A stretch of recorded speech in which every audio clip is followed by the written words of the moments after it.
Hello, hello! My name is TurtleRun2412, and this is my submission for, what's it called, Icebreaker? Ice Destroyer? The fuck Ice Marathon.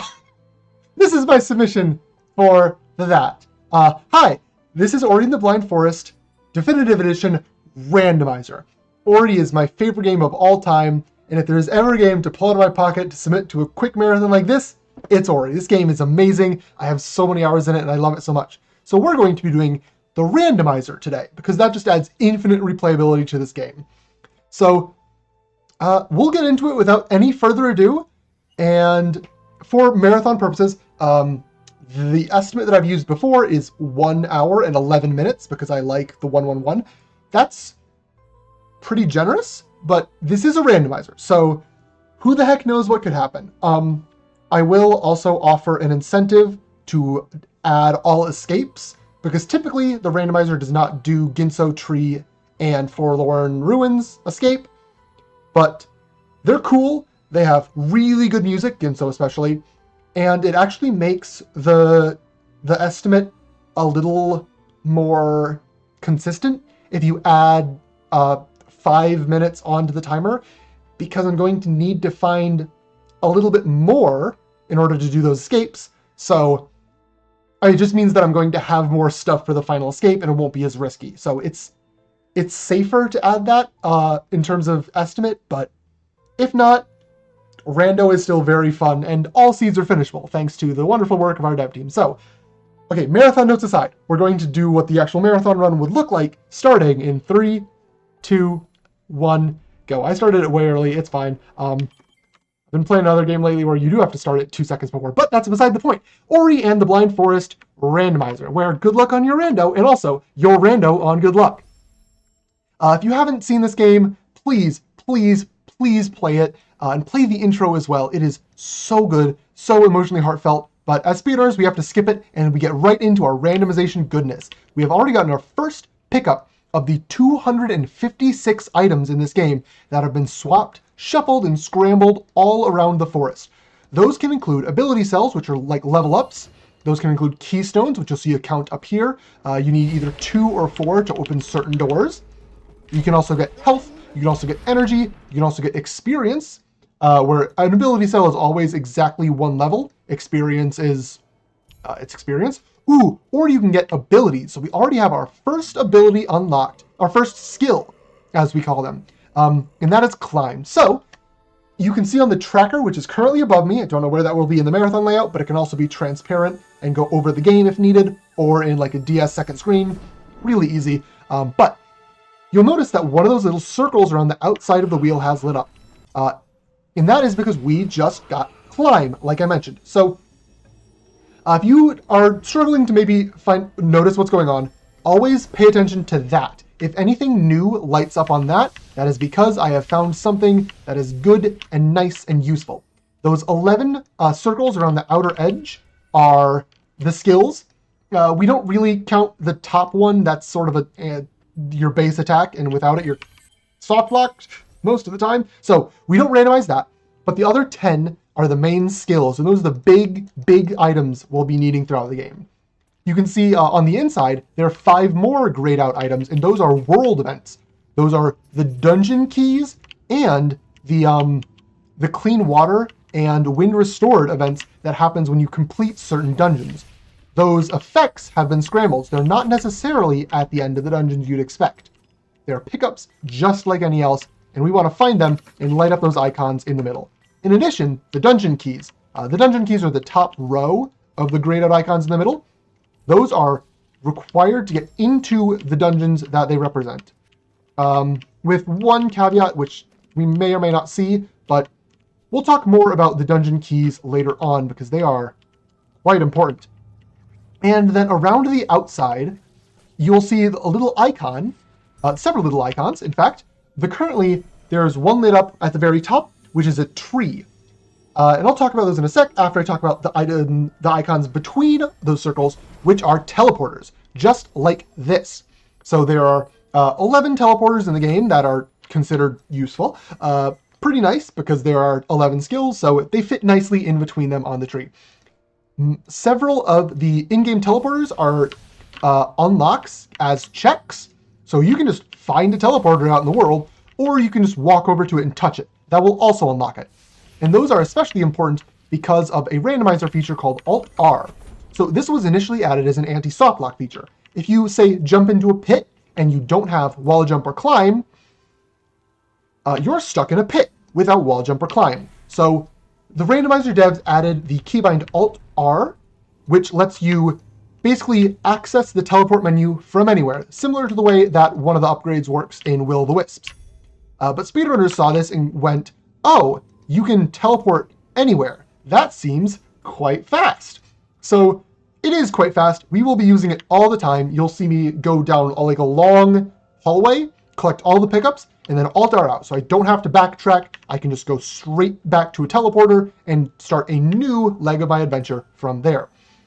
Another thing that isn't actually part of the randomizer, this is part of vanilla, but it is cutscene skips and cutscene stacks. You've seen me do one already, and I'm going to do several more here in quick succession. We do these via a glitch called Save Anywhere. So you'll see it right here where I save normally, and then I do some shenanigans, which I'll describe in a sec, and then I save anywhere, and hey look, now the cutscene is playing and I can walk around during it. Hooray! That is the power of a save anywhere. They are extremely useful.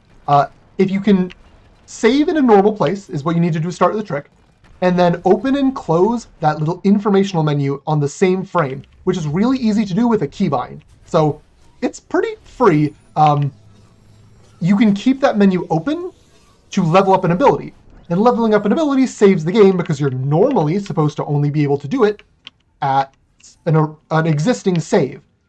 But we can walk around with the menu open because of the glitch, and then when we level up an ability, it saves the game as it's supposed to, but in a different place. So that is the power of a save anywhere. They're really used, for the most part, for skipping cutscenes. All the cutscenes in the game sort of interact differently with save anywhere. Some are completely skipped, some will continue to play while Ori is able to move around in them. There's one that is like unskippable for some reason that we hopefully won't have to see, but it's very interestingly programmed, and we will try to make the best use of it as we can. There is one thing to note about it, however, in that save anywhere costs my ability cells. So you can see right now I have one left. A second ago I had two, and I'm going to get here to two again intentionally to level up burst, kill these two. Good.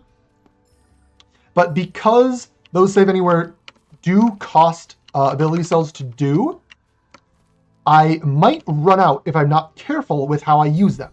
So, Valley Teleporter. That's a pretty late game teleporter. We're not going to think about it for right now, but hey look, there's a boulder trying to kill me, but the power of save anywhere means that the cutscene doesn't break. I did the weird like one frame thing where it doesn't break, but since I stood in that place and saved in that place, I'm just going to wait the timer out until the rock turns into a nice piece of set decoration, and then the cutscene is fully broken, and I can just let the rock give me a nice head pat.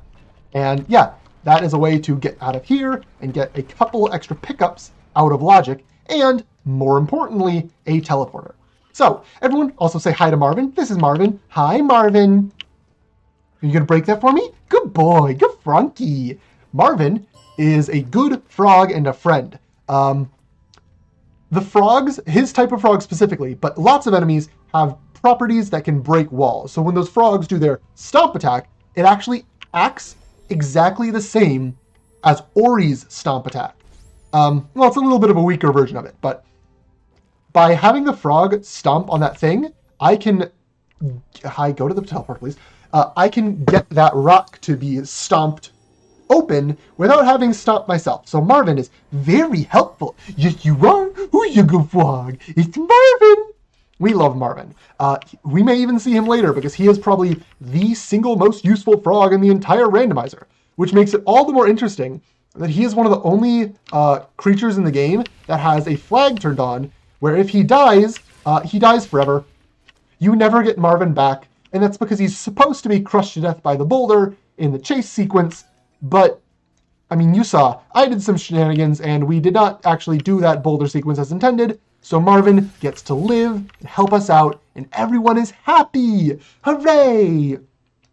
But yes, Marvin, good boy. I'll try to point out other enemies along the way. We'll keep that ability cell. We'll try and point out other enemies along the way as I see them, because I am the one who maintains the spreadsheet that has all the names in it. So I try to be the most knowledgeable on all the names. It's hard. There are a lot of enemies in this game, but okay.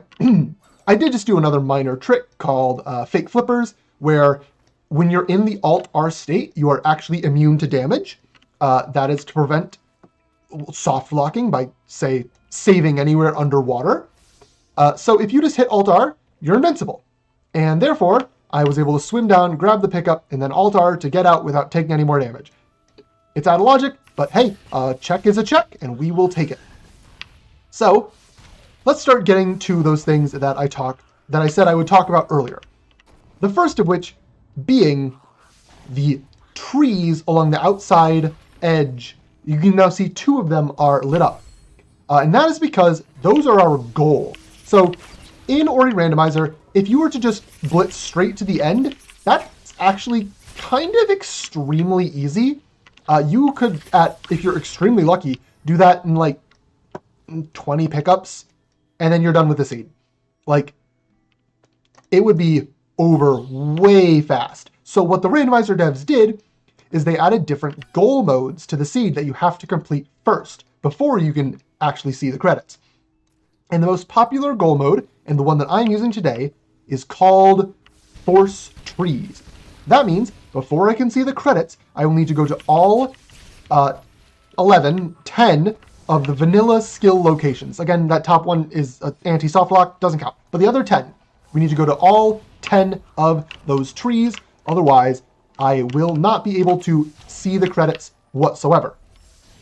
So that leads to a strategy known as lumberjacking, where I will be basically at all times, if I can, going straight for a tree. Maybe grabbing some pickups out of the way like this, but not too out of the way, because I'm going to need to get to the tree anyways. So I might as well make those my priority rather than random checks. But if you've played this game before, you might be wondering, hold on. There's a tree inside the dungeon, the Ginso tree, right? How are you going to get that? Doesn't that mean you need the dungeon key in order to get in there? Correct, hypothetical viewer. Yes, I would. There's only 2 pickups in all of the Ori Rando that are required in every single seed. And those are the water vein, the way to get into the dungeon for the Ginso tree. And we also need, where am I going? Let's go here. We also need to get into the final dungeon because that's where the credits are located. So we also need to get into Mount Horu. The water vein and sunstone are the 2 key items that let us do that. Those are 100% required. But those can be a little bit needle in a haystacky. They're 1 pickup or 2 pickups out of 256. So what the Randomizer devs did, again, as a really cool thing, is they added different hint modes to help us find those important dungeon keys. And so the hint mode that I have active is called Clues. What that means is that every 3 vanilla skill tree locations I get, I will get a hint to the biome of one of the 3 dungeon keys. So 3 trees, or on my 3rd tree, let's say, I will get, did you have to hit me? On my 3rd tree, I will get 1 hint. On my 6th tree, I will get another hint. And on my 9th tree, I will get the final hint. I don't know which hint goes to which dungeon key, and they aren't exact locations. It is just the biome. So it's not a complete freebie, but let's not take a death here for no reason. Let's try and do the fast way, but oh well. This way. So yeah, that is another really good thing to take note of. Let's actually save here. Another good thing to take note of. Okay. Sorry, I had to go find a weird micro ledge to stand on. Grab ourselves. A thing to take note of is that lumberjacking will also help get me those hints faster, which is, good because I need those Water Vein and Sunstone pickups. So we are going to be hoping very, very much for that. And so much to talk about in the beginning of this game because this randomizer has so many cool features, like the bonus pickups. So you might have noticed I got something called Mega Energy. And if you played Ori, you might be wondering what the heck that is. That is a bonus pickup, one of several in the randomizer. And Mega Energy is probably one of the most useful bonus pickups. What it does is it gives me 5 extra energy cells. So at the start of the game, I had 1, and then I got 5 more to bring me up to 6. But if you can count, which I hope you can, you'll notice I'm not at 6 right now, I'm at 5. And that's because Mega Energy is temporary. Once you use it up, it is gone. So that 5 energy I had, I saved once, cost 1 energy, and now I am down to 4. Or 5. I know how to count. I was at 6, now I'm down to 5. There we go. That's how math works. There's also a Mega Health variant, which isn't nearly as important. Water Vein Grove. Okay. I think we leave that for later. But the reason why this Mega Energy is so important is because there is this very famous door that takes 4 energy to open. You're not supposed to be able to open it in the early game because you don't get 4 energy until you come to this side initially, and then you can open it to have a little shortcut back to the opening area of the game. But what players found out is if you have 4 energy or a way to sort of glitch yourself into 4 energy, which is what the vanilla speedrun does, you can open that door from the entrance or from the initial Ori's spawn location, and then actually, am I going to be able to? I don't think I'm going to be able to because I got the. Anyways, you can open a 4 energy door over here, and it sort of acts as a reverse shortcut to get you into this area, which is sort of the end of the early game. So it's quicker to take that shortcut than the long way around, which is why I'm taking the shortcut instead of the quick way around. That is the Water Vein. I should also mention, if you see anything with a colored name on my text bar, that's important. So the Water Vein, like I was mentioning earlier, very important. It is extremely good that we have this. It's one of the 2 required pickups, and I found it without needing to dig for it. Yes, we could still get screwed on our wrong button key, our Sunstone location, but we'll play it where it lies, Squidward. How about that? We will play it where it lies. But instead of having to take that 4 energy door that I was talking about earlier, which is the shortcut, I actually got a teleporter right afterwards, which would take me right behind it, which is even faster. Teleporters are amazing pickups in Ori Rando. So I could use the energy on a different energy door instead. Luckily, I am starting to pick up energy cells, so I don't think I'll have to worry about requiring a Mega Energy too much, but there is still a couple of energy doors I'm worried about. We'll have to see what the game decides to do. But we are now in Moon Grotto, and specifically Gumo's Lair. This area, sorry, gotta make sure I grab that properly, not fall down. This area is one of the most pickup dense areas in the entire game. There is a lot to find here, including Dash, which I do want to note, Dash was underwater. The randomizer will never expect you to check underwater pickups without having clean water. So this Dash pickup that I got is actually out of logic. However, I don't care. Dash is zoomies, and I love to do zoomies. So we are going to 1,000,000,000% keep this in my pocket and use it to go fast. And also use it to break logic because, boy, howdy, Dash has a lot of glitches involved with it. Dash is what is known as one of the 3 power skills in Ori Rando. Give me one moment to focus here for a sec.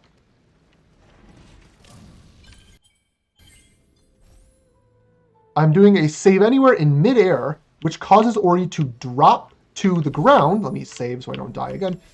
which causes Ori to drop to the ground directly beneath them because, again, you're not supposed to be able to save in the air. So that save drop, as it's called, I saved above the laser, spawned beneath it. Didn't have to block the laser, so that's a little cheeky way of getting these 2 pickups without the 4 energy that I would be logically required to, because I only have 3. So, anyways, yeah, dash. Power skill, one of the 3 most strong skills in the game, absurdly broken, and I hope you will get to see why soon. But let me grab this. Boop. Oh, I also have air dash because I leveled up the best skill tree, which is the blue one, the teal one, whatever color we're calling it, turquoise, and not the purple one, which is bad and stinky, and I have opinions. But yes, dash has some glitches. We'll talk about them soon, but air dash is extremely convenient. Gumon Seal is... It's good to have, especially if we meet our bonus incentive to unlock the Forlorn Escape, but it is definitely not required, so that's the one dungeon that doesn't have any tree in it. So we're not required to go there, although there might be good pickups in there. Who knows? Usually there aren't good pickups in there, so... But yeah, that is one of the dungeons which will get added if we meet the All Escapes incentive. There is an escape in Forlorn. You have to get into Forlorn, so we have that. No need to worry about digging for it later. We come up here. What do I have? I have Charge Dash. I have leveled up the Charge Dash ability with that save drop, actually, and that allows me to do some shenanigans. Specifically, a rocket jump. Hey, frog, above me. Whee! Oh, I messed that up. Whee! That, my friends, is a rocket jump. What that is if you use the charge dash, when an enemy is... I'm just going to kill this slime. It's annoying and in my way. I would rather it drop... It did not drop a single energy cell. That's unfortunate. But when you target an enemy directly above you with charge dash, you will fly straight up towards them and hit them and bonk on them. They take a bunch of damage. It's a really good combat effective move. Ooh, Forlorn TP. Interesting. But if you jump on the same frame as you charge dash upwards, which again is actually really easy with the power of keybinds, the game doesn't stop you at the enemy. And so basically you cancel the actual charge jump itself, but not the velocity of the charge jump.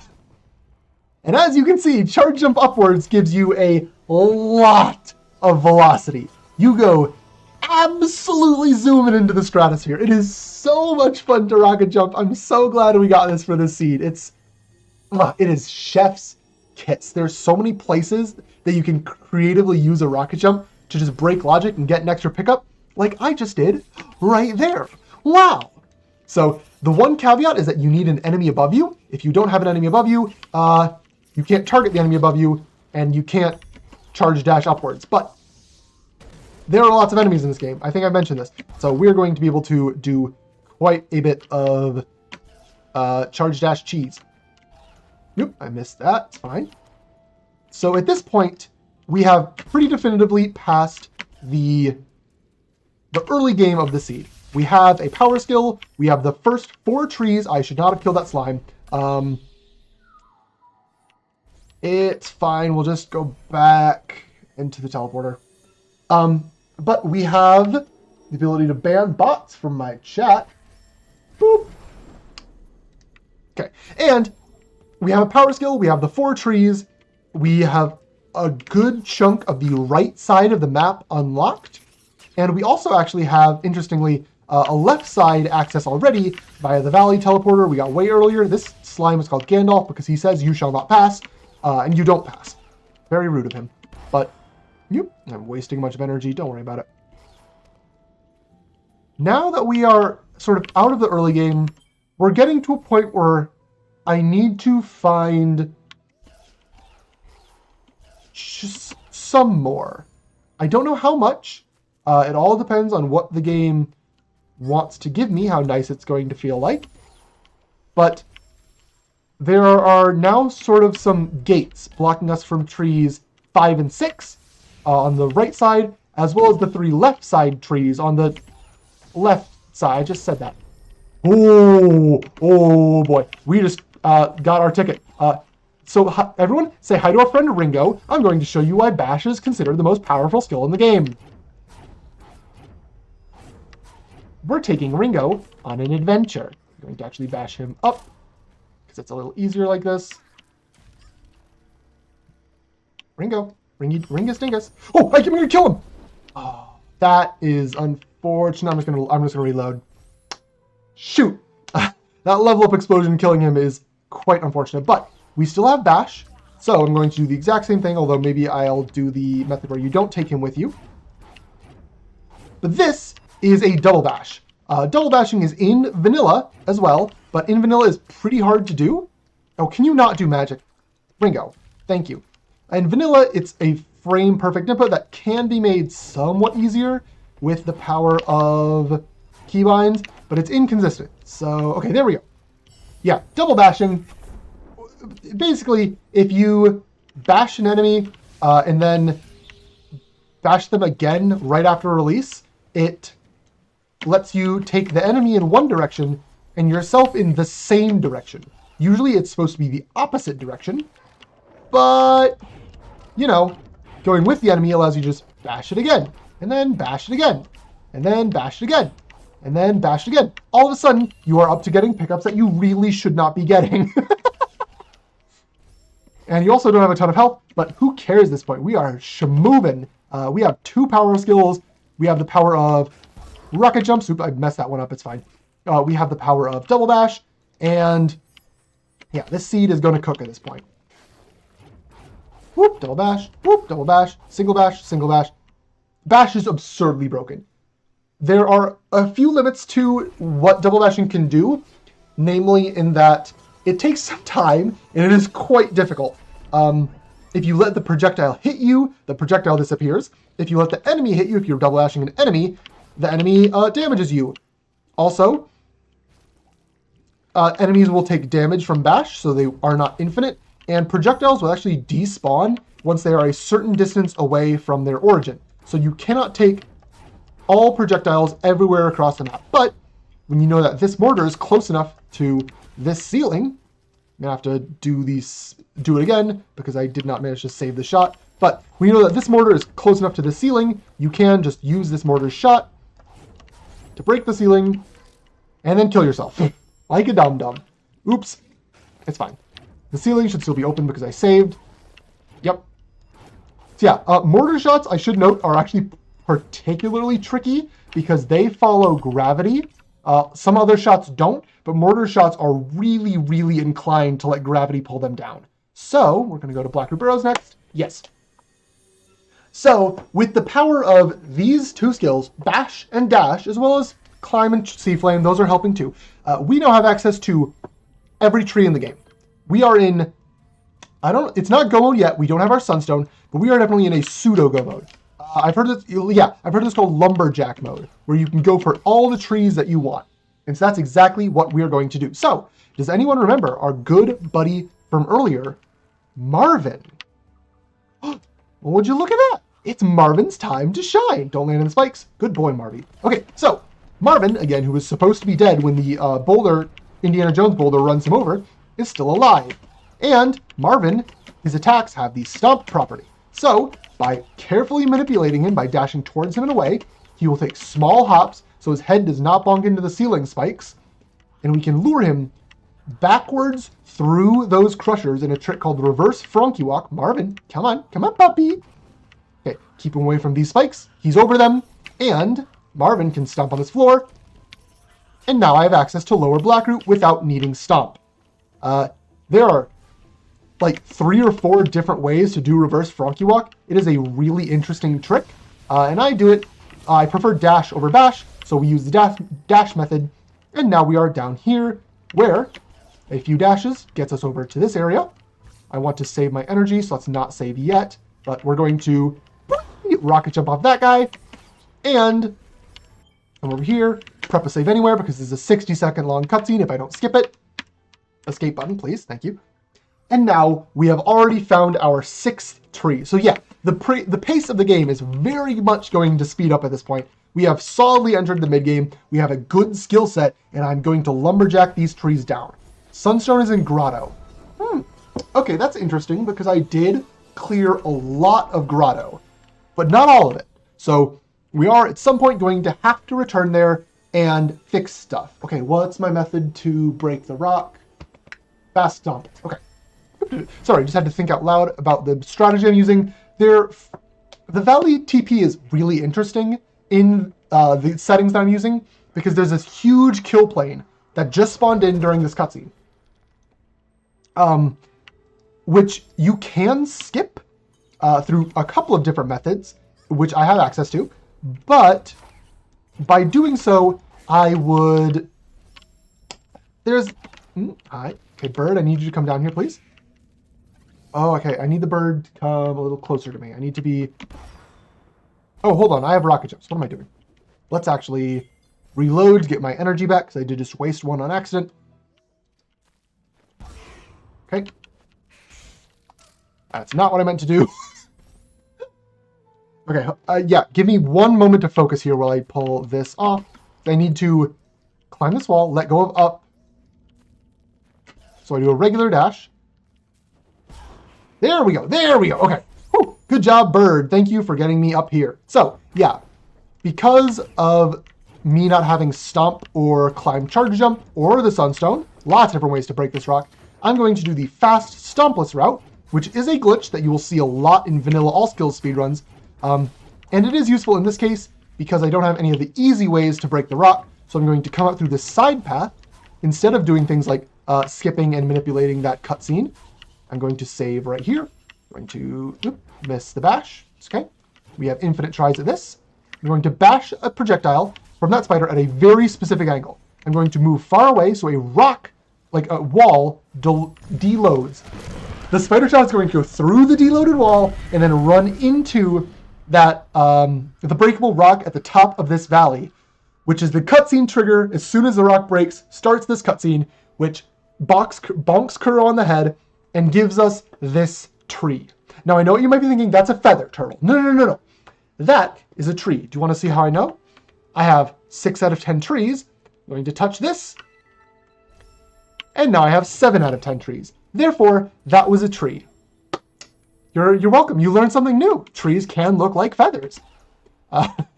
We call them trees because a tree is a vanilla skill location, and glide is a vanilla skill, even though it is the only one that does not come from a tree. But it's a tree. It's a tree. So now that we have that, we can continue to blaze through the rest of left side. I'm going to actually hold on. I can do the easier version of this. Whoop!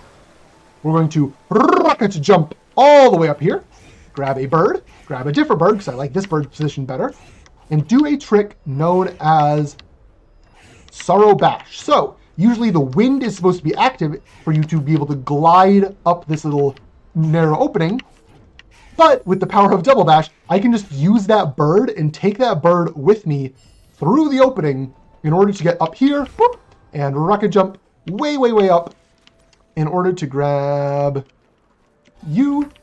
Ooh, good level up. That'll get me a full energy. I have 1 map stone. Yes, let's take that. So now I'm in Sorrow, which is the penultimate area of the game. And extremely, extremely dangerous, I should note. This area has... Come on. Okay, there we go. Boop. This area has spikes that deal about 4 to 5 health points, depending on where you are at. And you might notice right now, I have 5 health as my max. So there are a lot of things that will instantly kill me. What am I doing? Let's bash you up here. And set up for this trick. Oop, grab the... Okay, oop, hold on, let me... Okay, whew. That was a little sketch there, but we made it. Should explain what that was. Frog projectiles have an additional limit instead of the...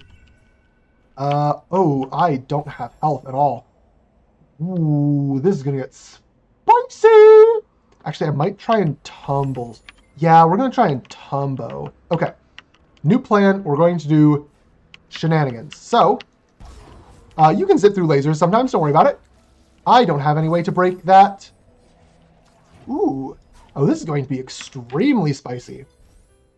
Why did I go up here with such few health? Okay, so yeah, we're definitely at an interesting position. I'm actually going to back up this save.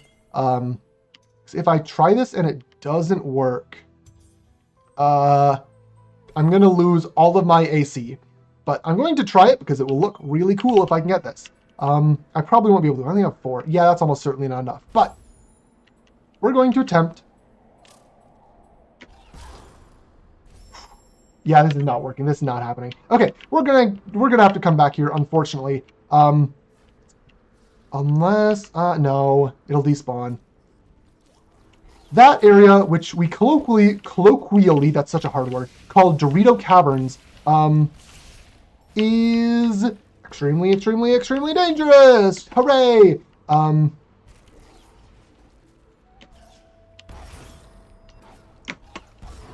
Okay. Ooh, save the frog. So, like I said, the spikes in the area do a bajillion damage, and I do not have a bajillion health.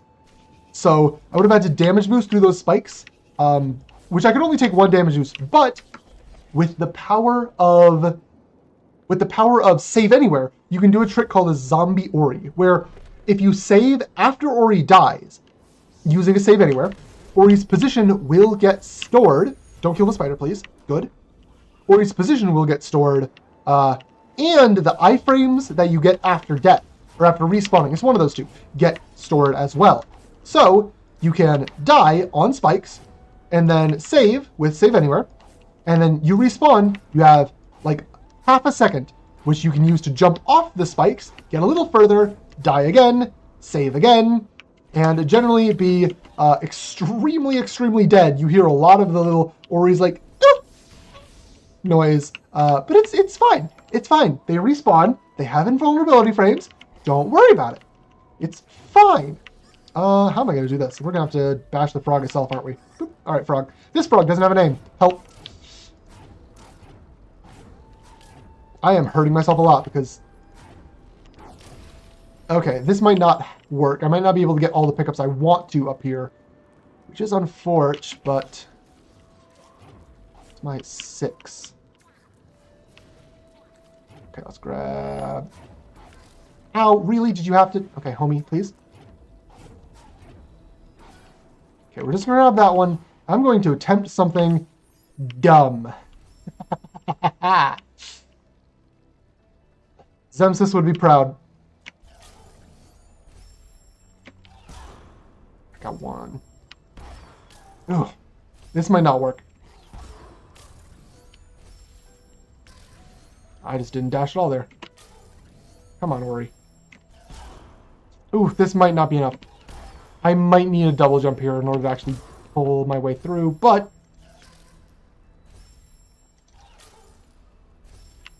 Oh, hold on. Is my C dash isn't coming out when I have an air dash. Ooh, okay, hold on. I might be able to get this. I need to hold shift. Okay. Hold shift, not touch a wall. Oh! It feels so close. It feels so close. This is extremely cheesy what I'm attempting to do here. So no wonder it's not working out the way I wanted to. The game was not meant to let you through here, but you can get here with some extremely... Usually it requires double jump. I might just have to put this away and go searching. Ah! It's just barely not enough. It's just barely not enough.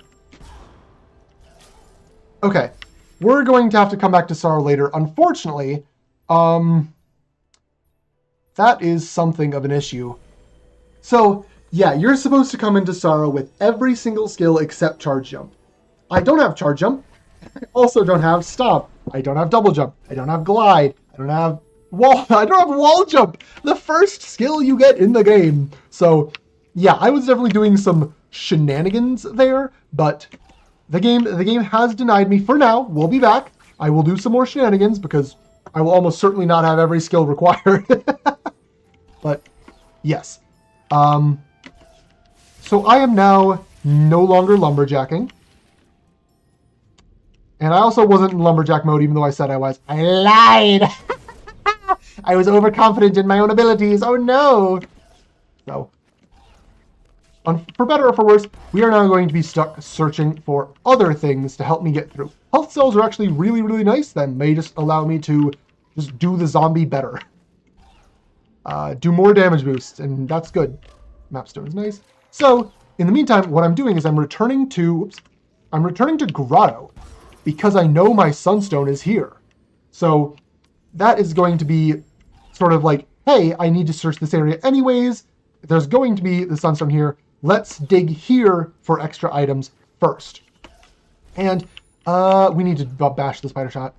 You might be wondering why I'm not doing Ginso or Misty if you played this game before. Oh, wait a minute. I am actually dumb. I could just straight up easily do Ginso or Misty. That is actually an extremely valid option. And I just didn't think of it. Okay. That is because normally when you play the randomizer, you don't get your Water Vein and Sunstone really lucky like I did. You get them pretty late, and then you're sad about it, and like no one is like happy, except people who like watching others suffer, which is a lot of people. Like a good kind of suffer, a friend. We're all friends here in the Ori community. It's fine. What was I talking about? Oh, right. Oop, can I get out of here? Thank you.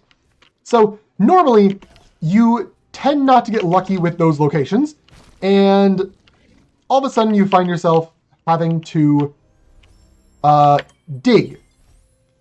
If you go to actually, I'm going to rocket jump. That's easier. Boop, there we go. If you go to the Ginso tree or the Misty Woods early, most runners will Alt-R out of them because both of them have trees that are in kind of the middle of nowhere, and it's a pretty long run back if you want to backtrack, or pretty long run forwards if you want to get out normally.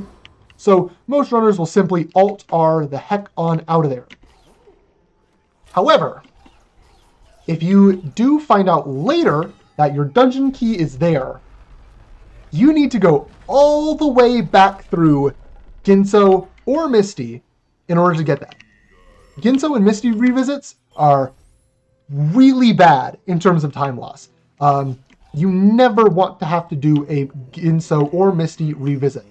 So usually runners will save those to be trees 9 and 10. So that by the time you get the tree, you will have your required 9th tree hint to tell you if anything is important in either of those areas. Which is what I was sort of thinking of doing. I was being like, okay, I'm going to leave those trees as long as possible because I want them to be 9 and 10. Woo! Rocket jump, hooray. But since I got lucky with my... You not, slime? Since I got lucky with my... Oh, hold on, what am I doing? I can't actually get up through here, can I? I don't have verticality. Ooh, this seed is really spicy. It feels like I have everything, but I'm just barely short, which, again, very interesting. So I'll make my way through. Don't you worry. But we did grab a teleporter over there. That run was not for nothing.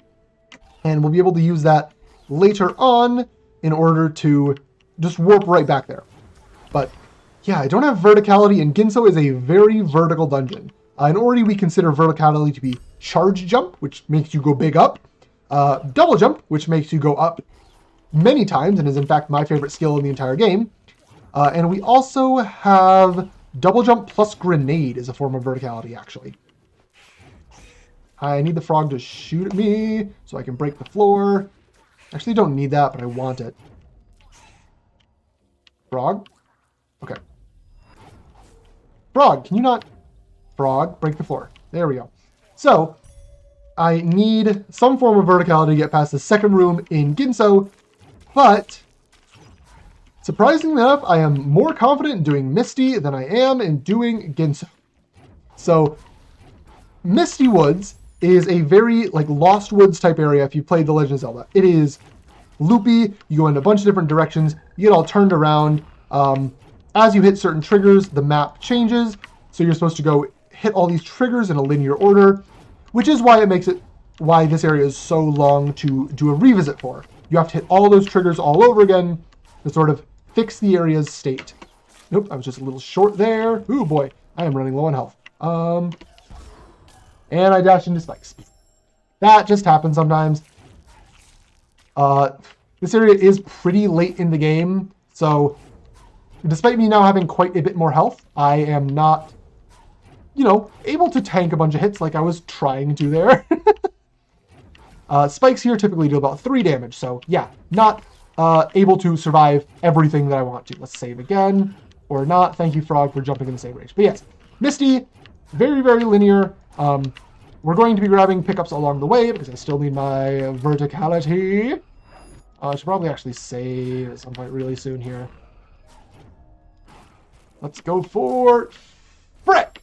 All right, in a marathon run, typically, this would be a great time for a host to take some words out of my mouth so that I can focus on not messing up and actually properly dropping a save, which is impossible to remember to do. Sometimes you just don't drop a save for like 3 minutes, and then you die, and then you lose 3 minutes of progress, and it's like, oh, I should have saved. Okay. There we go. All right. Host in a hypothetical marathon would take it away for a bit from here. Hi, Purple Grumchuck. I'm submitting this Ori Rando to the, I think it's called Icebreakers. It's the Fuck Ice Marathon. Hi, can you not, homie? Anyways, yeah. The marathon was announced like 2 days ago. Not 2 days ago, like half a week ago, basically. And I need a game that I can just know how I'm good at, and that's Ori. So, yeah, Ori is absolutely my emergency backup. I need this for a marathon ASAP game. So, yeah, Ori, pretty good game. Can I bash off of this idiot in order to get high enough to get to the... All right, we can. Good job. Good job, useful idiot. Anyways.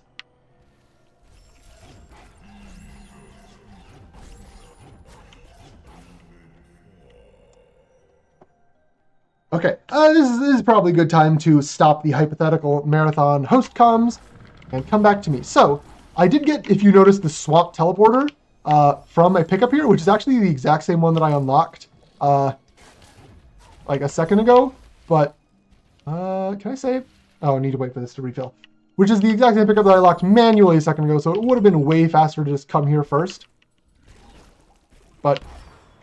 oh, I didn't actually need to save anywhere there. Ooh, and that Mega Health actually completely refills my health, plus giving me the 5. So, now I can just damage boost twice. That's enough.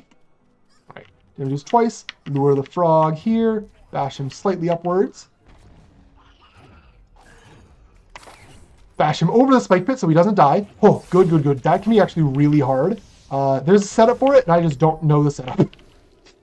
So I kind of wing it every time, but now that the frog's over here, we can bash away from him. Oh, he's at super low health, but that's fine. I just killed him.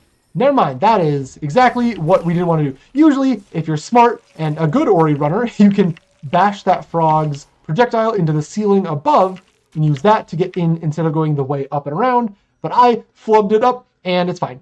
Here we have the tree that we need to get. So we have 8 out of 10 trees, and how are we going to get the last 2? I don't have any verticality. I do have something that I can do. So, we have our sunstone already, and that means we can just go to the final dungeon. We cannot complete it due to the fact that we don't have all of our 10 trees. So, if we try to enter the final escape, the game will kick us out and go, no, you don't have... Can I make sure I properly skip the bird cutscene? Please, thank you. The game will say, no, you set the forest trees flag. You need to have all the trees. And since you don't, you can't enter the final escape. But what we can do is enter the final dungeon and then go to the teleporter. That's right there. So we unlock that teleporter for later, which means we would need to make this trek anyways. We're just going to make it now and grab the free teleporter rather than do it at the end of the game and just not grab the teleporter. So it will lose a few seconds to grabbing the teleporter, but, you know. On the way, we can hunt for pickup checks to get my beloved verticality, which we will need to end off this seed. So, we're going to be doing a couple of shenanigans in order to get through some of this area, which you're not supposed to be able to get through in some of these ways that I'm doing it. Because again, this is sort of the final area. You're supposed to have stomp, you're supposed to have charge jump, sorry. You're supposed to have a lot, but say hi to everyone's best friend, Double Dash. Hi, Double Dash. We can just use that and say, yeah, I don't want to do this dangerous area. I just want to go zoomies. This might hurt. Yep. All right, but I got the projectile out of him. That's what I needed. Boop. Please don't laser me. Please don't laser. This guy's laser goes really far. Okay. It will run into walls though, so boop. Break that. Grab a health cell. Yeah, we're pretty chilling at this point. I mean, I'm still looking for that one, the little je ne sais quoi that the seed needs to be fully completable. But there's still stuff to do, still checks to make. We're not too worried about that. So I'm going to, again, I'm grabbing a couple extra checks along the way because we need something. But, I'm doing it in a pretty dangerous area. So, hey, that always makes things fun. Ooh, health regeneration is really high insta-kill lava pits. Can you not, please? Thank you. Health regeneration is really nice. Let me just do that instead. Yeah, much better. Health regeneration. I'm not going to be able to... Ooh, the fact that that slime lived is interesting. Health regeneration is really slow, actually, but it does give us a damage boost. It gives us basically a full bonus health, because health regeneration is running at all times, and in an Ori, you only die if you have 0 or less health. So the moment I take damage, health regeneration is already running, and so if I'm, say, at 5 health and I take 2 damage, I should be at 3, but I'm actually at 3.0001 or whatever.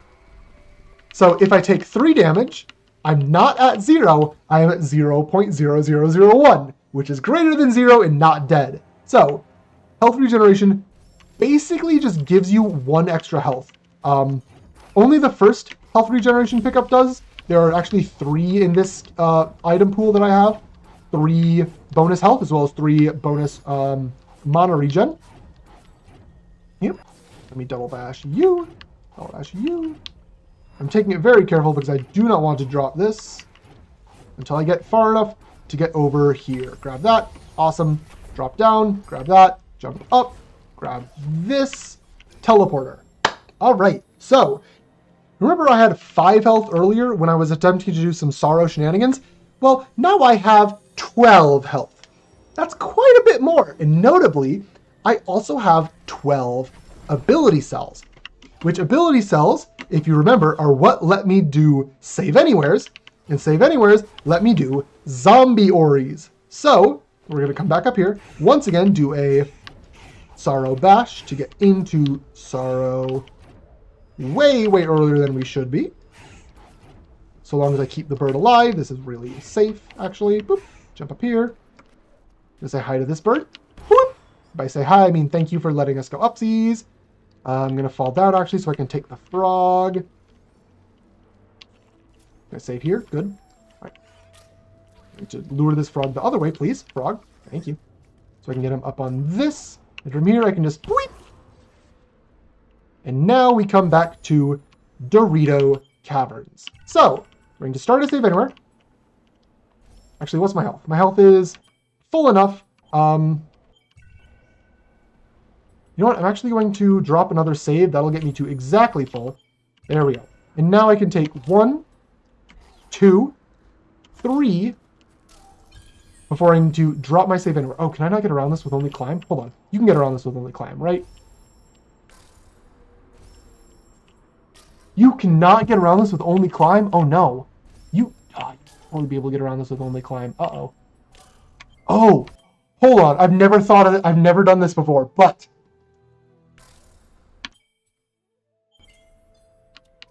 we load it back up. So yeah, doing a zombie can be pretty risky, which is why I dropped my save anywhere earlier. But let's do something else. Let's take this frog. Actually, you know what I'm going to do? I'm going to do a little cheeky. Come over here, grab a little bit of extra energy, because I will almost certainly need it. Okay. Take the frog. I'm going to do something similar to start. Take the frog over here. I have no idea if this will actually work, but if it does, I will be extremely hype. Okay. We're going to now get through there. And I mentioned earlier, when I was doing a trick that I know how to do... Right, can you not, please, buddy? Alright. Oh, is this an unsafe zone? Where is there a safe zone over here? Is there a safe zone anywhere? Ooh, okay, so I'm going to have to do this with the save anywhere open. That's interesting. This is... Okay, it's a really interesting puzzle that I've gotten myself into. I really love when Ori turns into a little puzzle like this. So, we're going to rocket jump up with the save anywhere menu already open. Going to fall back down so I can go into the tumbleweed zone. Once in the tumbleweed zone, we're going to try and get through that. It's not always super consistent, but make sure. Right, frog, can you go upsies? Okay, frog is upsies. Jump after him. So yeah, if you are right next to the laser, basically, charge dashing and an enemy on the other side will let you zip through the laser. It's pretty precise, which is why I'm failing it. I might set up a save there with save anywhere open. Yeah, it'll get me closer to ultra defense, which I want anyways. So we're going to save a little bit of time from these death retries. Drop a save. Which is good, because I needed it. Boop. Come on. Come on. Come on. There we go. Okay. Now that I'm through, I'm going to save drop. Because when you save in midair, you drop to the area below. Ho! Would you look at that? It's a little tumbleweed. Isn't that nifty? How am I going to get this tumbleweed up, actually? I think I need to save again. No, my save is down here. Okay. So, I'm going to do some shenanigans to take this tumbleweed up with me through this crack, which it is not supposed to go through. Which is possible by the power of double dash. Oh, okay. So the tumbleweed went up, but Ori did not. So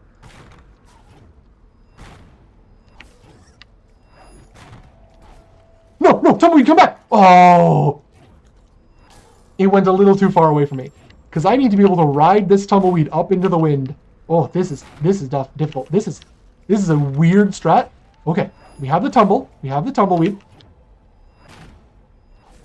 Oh, okay. I need to be able to cross that laser with the tumbleweed and then ride the tumbleweed up into the sunset. So, okay, frog. Okay, frog is dead. Gonna stand on top of it. Is it gonna roll? Gonna roll towards the thing, Tumbo? Okay. Oh, this is tough. Can I partially shove it in? And then it's gonna stay? Come on, can you stay there? Yes! Oh, we are doing some cheese right now. Okay, so now we can take this tumbleweed up with us. Be very careful not to drop it. Because if the tumbleweed floats up with the wind and Ori, without glide, does not. So if I lose the tumbleweed is gone. So, going to drop a save. Tumbleweed's going to come up. We're going to take it on an adventure. And die. Okay, this is why we dropped that save. The tumbleweed should be below us. Yes, it is. Okay. Yeah, tumbleweeds are very weird. There's one community member, Zemsis, who is particularly infatuated with these things and the incredible power that they do. Like, tumbleweeds can warp you places, just like teleport you across the map, which is called a tumble warp. They are extremely banned because they are very jank and weird, but really cool as well. So, yeah, tumbleweeds are great. Zem is great, and this tumbleweed has now got me to this 4-keystone door, which I can open up and now get to another tree. Oh, hold on, I need Kobe. This frog is named Kobe because you can take a shot. Hold on, I'm gonna do a little bit better. Position him a little bit better. There we go. And take a shot and throw it over and miss. All right, throw it over. Miss. Throw over. I'm not getting my angles right. Dunk. You dunk on this little breakable floor that you might have seen for a split second. And yeah, my shot percentage is way off. Wow, okay. I have never done that sort of save drop to get the tumbleweed out like that before. That was wild. Oh my goodness, and we're still not done with the seed. I still do not have any verticality. I do not have any verticality for that final room. I've just been doing shenanigans for the fun of it. I love this game so much. There is so many ways you can break this game open.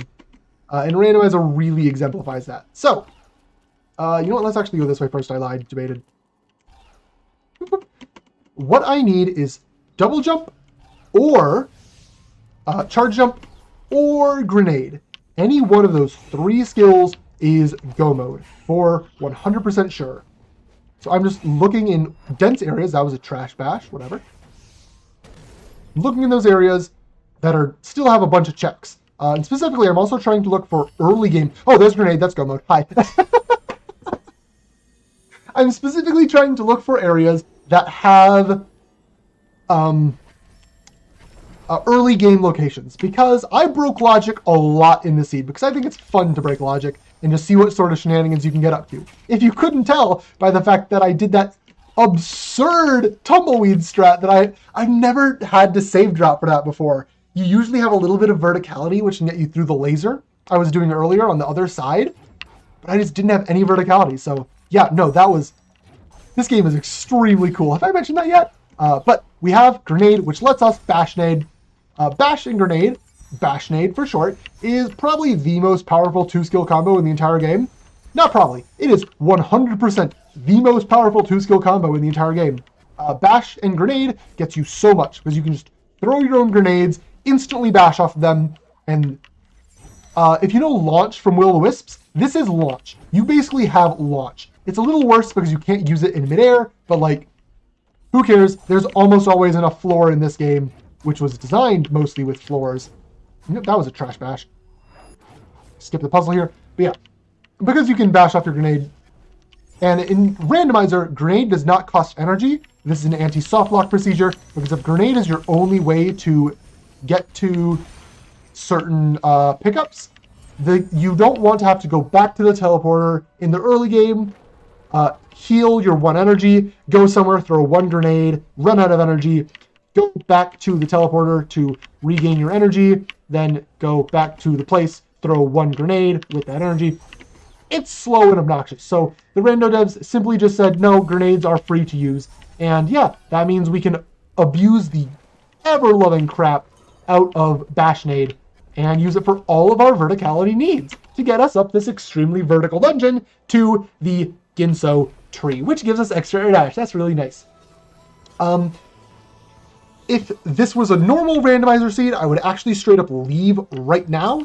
But in this marathon, I will be preparing for a incentive for all escapes, and one of those is up here. So I'm going to run into a plant and die.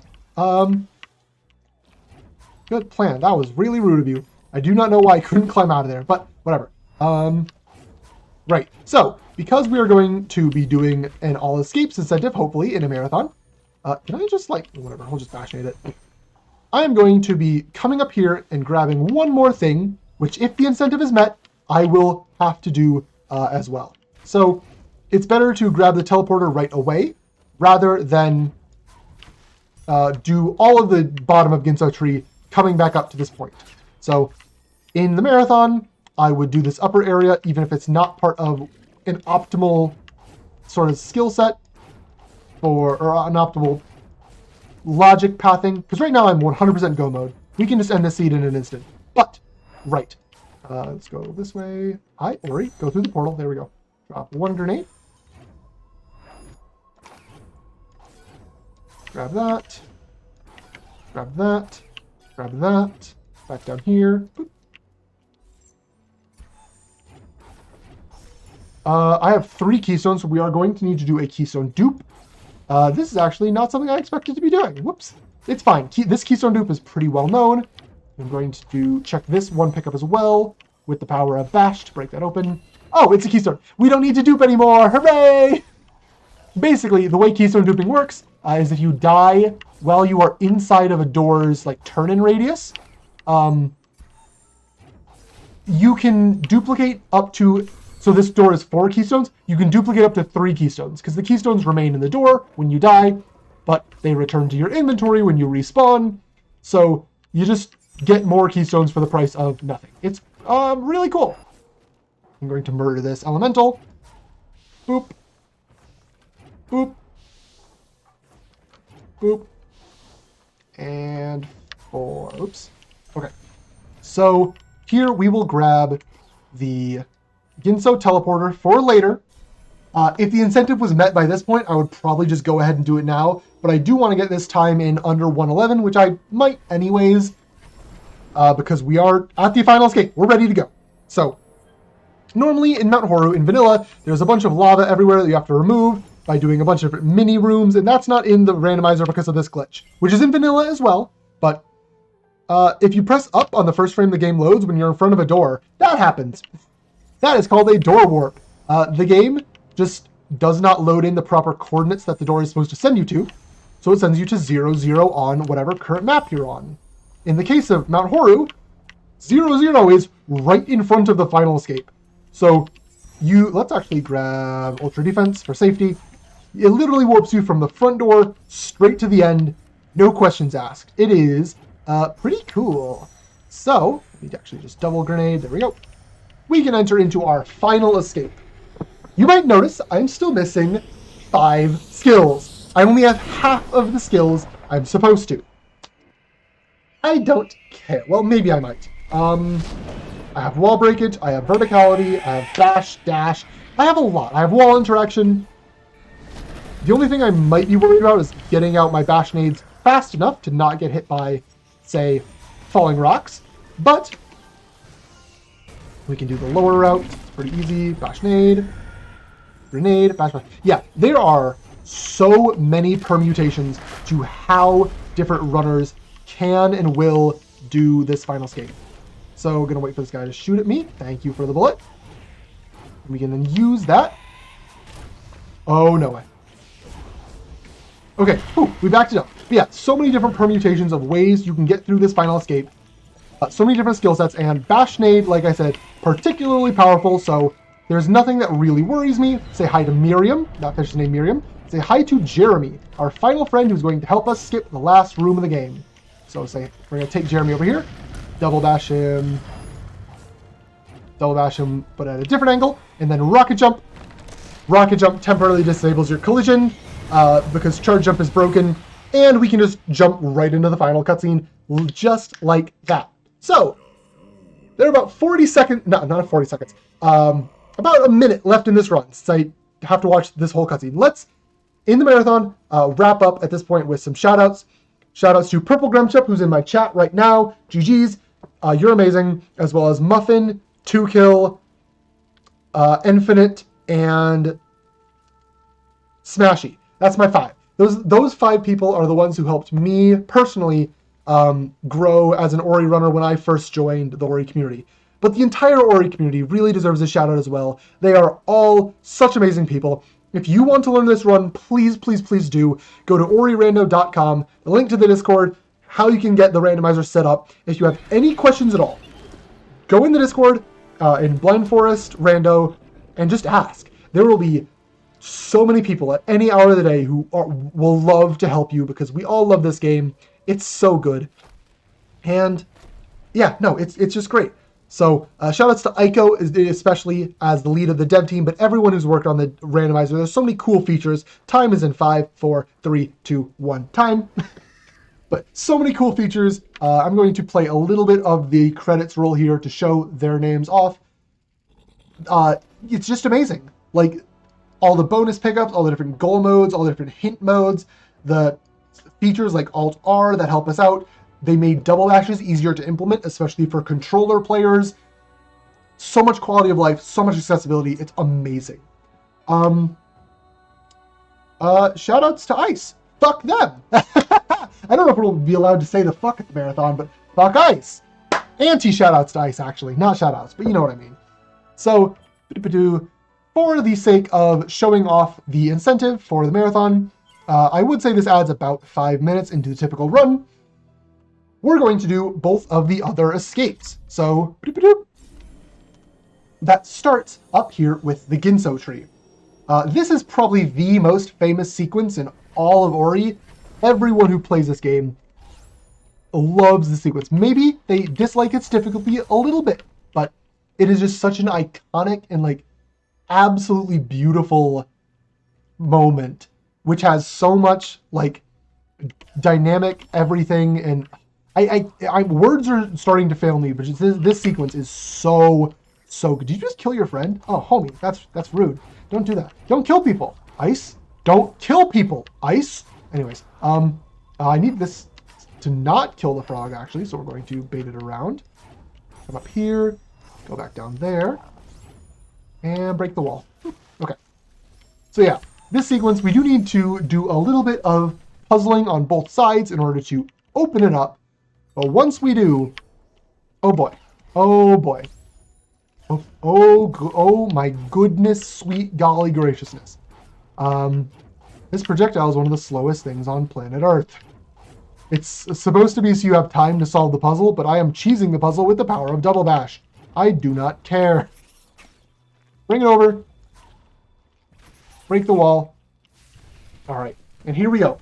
I am going to shut up for this sequence, and I would ask audio tech to crank up the music a little bit, because this music is the best thing in the game. So good.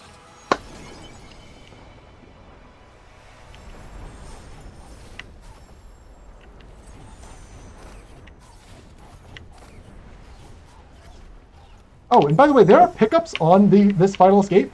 So if you want to 100% your seed, you need to be doing this and making sure you get all of these without letting the instant kill plane floor rise up too high.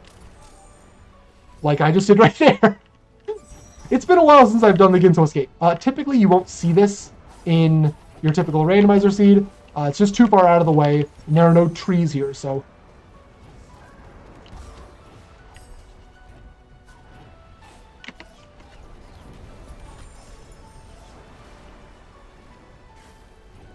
Take the safe route and just double dash.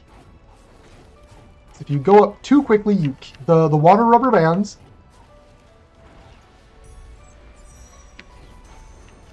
All right, let's go.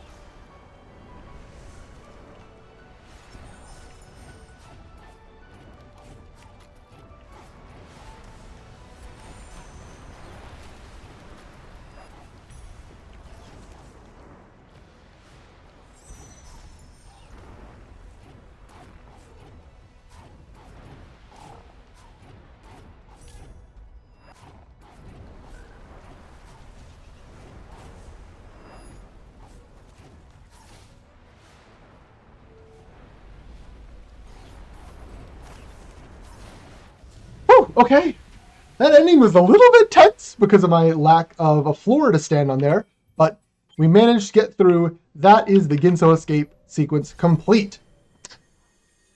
This one's actually pretty hard. If I was doing this in a live run, I might debug here to give myself glide because, oh, hold on, I need to do a key dupe. Anyways, so yeah, we have time to talk. This is Forlorn Ruins. You typically never see this area in a run because it's slow and stinky and bad. And you know what, let's just grab... let's just altar. Okay, yeah, so I'm going to need to key dupe because I only have one keystone. I have C-dash. No, I don't need to key dupe. What am I talking about? There's so many things that go into making, yourself a good Ori runner. And knowledge is huge. There are so many things you can do, like a charge dash right at the top of this door. The cutscene sort of is right up against the door, the cutscene trigger. And if you C-dash, your hitbox extends through the door for 1 frame, which is enough to trigger the cutscene, and the cutscene puts you on the other side of the door. So, I don't have to watch that cutscene. Instead, what I have to do is figure out how I'm going to do this escape with this skill set. Normally, you would have just gotten glide, and so this is like a glide focused escape. Just like you might have noticed that there was a very heavy focus on bash in the Ginso escape, this is the glide escape. I do not have. So, let's see how we can do this. I have a lot of health as well as ultra defense, so I can damage boost a couple times. There's not a mortar in... The only mortars in the early section. Okay. This is going to be interesting. I don't actually know if I can do this. In which case, we'll need to reload a save. But if not, this is where some of the extra 5 minutes comes in addition to the 5 minutes I have on the timer, because I would just need to search for charge jump or glide. Charge jump or glide both would make this extremely consistent. Okay. I'm going to do one up, one to the side. Okay, one up, one to the side faster. Oh, we made it. Woo! Woo! Woo! I do have some health regen as well. So, interestingly enough, this escape is not on a timer, like Ginso escape. This one is all just about avoiding hazards. So I can take my time setting up some grenade throws, waiting for the water lasers, which do a lot of damage. And just spawn basically right on top of me. Don't worry about it. It's fine. Oop. Oh, you hit me there. Okay, let's get out of this spot then. Cool. Yep. Okay. All right. We're over to this area, which is a pretty important place. All right. Good, good, good, good, good. We now have to go big uppies. In order to get... Please don't crush me here. Okay, we're good. Down to here. I want to fall on it quickly because I can prep a grenade. Throw it over here. Oh, I might not have enough health to damage boost through this.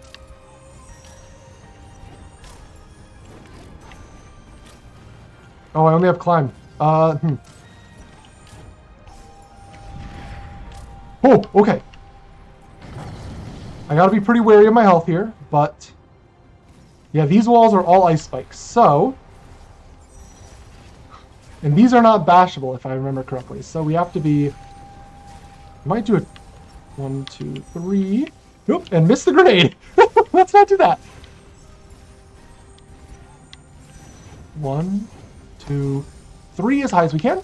Oh, that was just barely too much damage! Ah, those spikes might actually be an insta-kill. There are very few instances of insta-kill spikes in Ori. Whoops, let's just reset here. There are very few instances of insta-kill spikes in Ori, but there are definitely some. So, I don't know if those are insta-kill. I don't know if Purple Grumchup in chat can tell me or not, but yeah. As you can see, I have Ultra Defense, which gives me a bunch of extra defense, which equates to a bunch of extra health. So...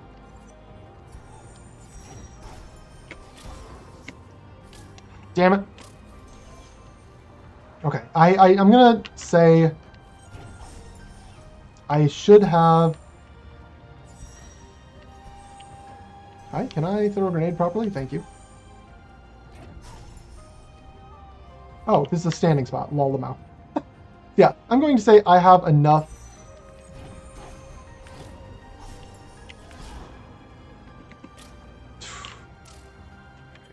Let's just exit and reload. Yeah, this is difficult. I am not supposed to be able to do this if you cannot tell. But I am persevering because this is some of the most fun stuff in Ori Randomizer, in my humble opinion. When you get up to some mondo shenanigans that the game 100% does not expect you to do. This is in no way what the developers had intended at all when they made this sequence. But here we are. With the power of Ori Rando shenanigans, we're going to get through this escape sequence. Can I maybe not go right into those? I do, if you noticed, need some health for that final climb. Unless that's an insta-kill spike, in which case, it wouldn't matter anyway. But, ow. Get out of here quickly, get out of here quickly. There we go. Safe place. A little lower. Grab a grenade. And grab this wall. Whew! This is a pretty nice safe spot. If the mortar shot doesn't get instantly taken. There we go. Okay. All right. Back here. 1, 2 ups. 1, 2 over.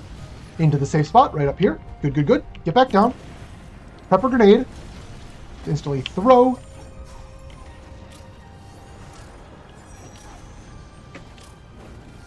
I'm going to try and find spot where I can throw a grenade and quickly bash up.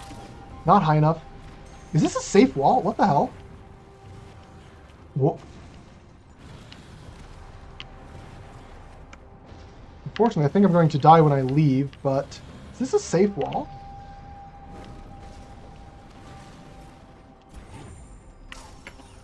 Yeah. I think there's just a layer of spikes, and then there's a layer that they didn't really expect you to be able to get to. Again, this is very much not expected. And at this point, if this is a real run, I might just give myself glide. I have debug enabled. I believe it's on 8. Yeah, so I could just give myself glide just to show off the actual escape. But this is not a real run. This is me showing stuff off for the camera. Glideless final escapes are absolutely doable. Fuck. But they're hard. Usually, the glideless escape that I'm familiar with has charge jump. And charge jump makes this a whole heck of a lot easier because of a glitch known as grenade jumps. Actually, maybe I should show off. If I mess up this one again, I'll show off the grenade jump method because it's still a cool strat that doesn't involve glide. But grenade jumps are wicked sick. And unfortunately, I did not get to show them off this seed just because charge jump was not put into my inventory. But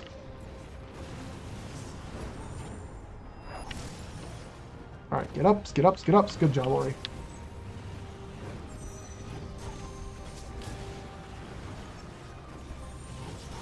Honestly, this seed is probably one of the coolest I've played. There was just so much shenanigans that I could get up to, and I love shenanigans. I love shenanigans so much. Oh, it's beautiful. All right. All right, overhanger in the safe spot. Go back down. Prep a grenade. Throw the grenade.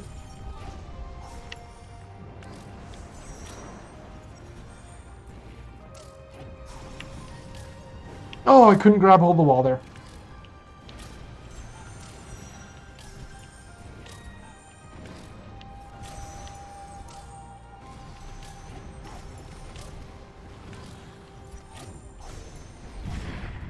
All right, okay, one last try. Let's see if I can get up here without... Oh, I have no health. Ooh. I don't know if I can get high enough with just...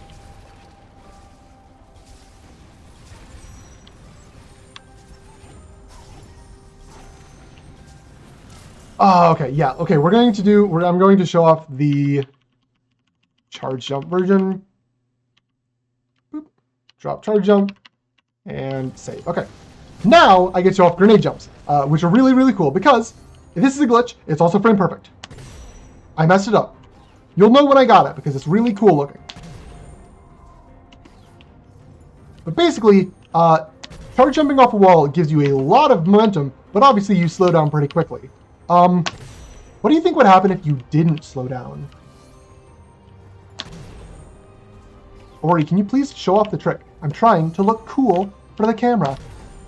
Goodness. Again, this is frame perfect. Luckily, it is very, very quick to retry, but I'm pretty sure I hit the save button. I might be in a state known as climb storage, which is why I was going to reset there. Ori, goodness, can you do the trick? It looks so cool. It's so fast. It is. All right, we'll try it from this side then. Fine, white rat. I might be rusty, which is a slight issue, but it's fine. We'll make it work eventually. Actually, I might need to do it from the other side anyways, so. Whew!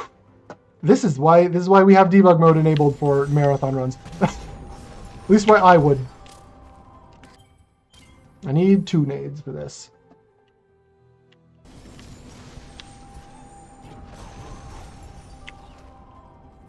Can I get 1 G-jump, please?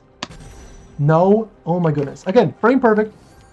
You have to press grenade and jump exactly 1 frame apart. I am just not pressing them 1 frame apart.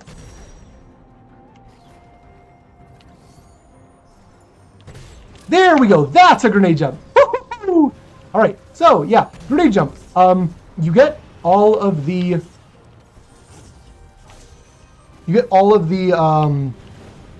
Speed from your wall charge jump, but the game forgets to take it away. So you just keep all of that speed and you go mega zoomies. It is really, really powerful. So A couple of rooms are still definitely hard, but with the power of rocket, or with the power of G-jumps, yeah, no. Everything is popsicle as possible. Am I high enough? This doesn't need a G-jump, but I'm going to do one anyways. There we go. That was frame perfect. And I'm going to just do the normal damages method here. Boop. Can I... Okay,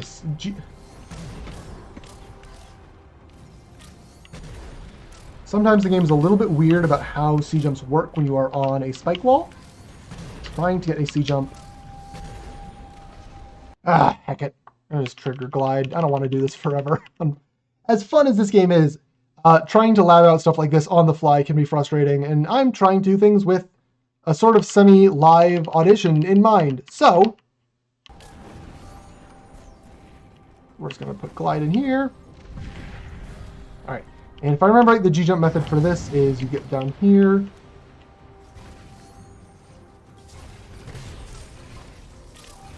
Damn it. Oops.